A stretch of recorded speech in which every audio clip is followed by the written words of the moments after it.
السلام عليكم، ازيكم يا حبايبي؟ احنا النهارده راحت علينا نومه.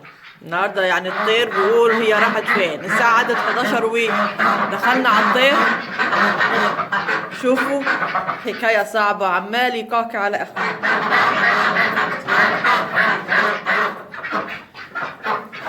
فتحوا الباب،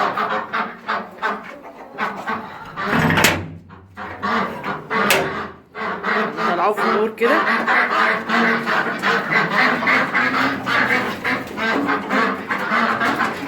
الباب اول ما اتفتح جرى على طول على بره.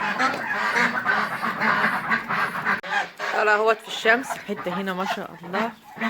الشمس هنا رهيبه بصراحه، ملهاش حل زي ما بيقولوا. بتاعنا عمال يقاقع، الاكل فاضي، كل السقايات فاضيه اهيت لسه مع بعض. يلا نعمل لهم اكلهم. والفراخ عماله تدور، كله عمال يدور.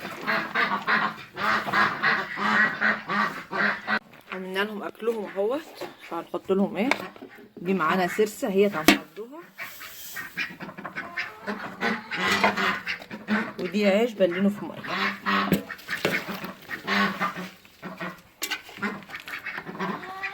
هنقلبه ده كله كويس.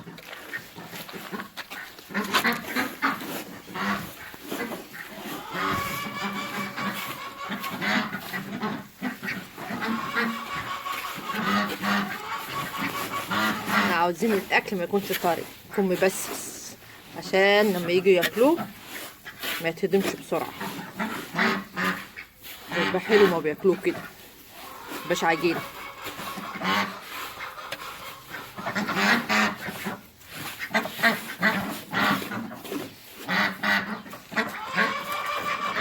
خلصت الاكل.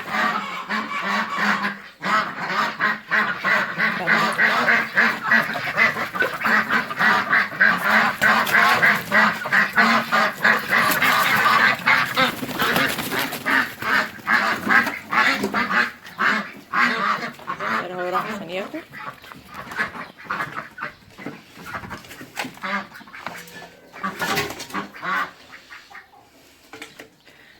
احنا النهارده سهينا زي ما قلت لكم مع بعض. سهينا بصراحه، راحت علينا نوم، الطير مات من الجوع. نقول يا ترى اهل البيت دول راحوا فين.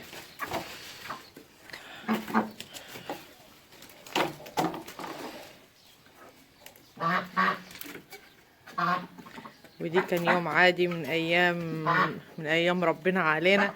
راحت علينا نوم، قلت نشوف هنعملوا ايه مع بعض. بس ما تنسوش تعملوا اشتراك ولايك في القناه.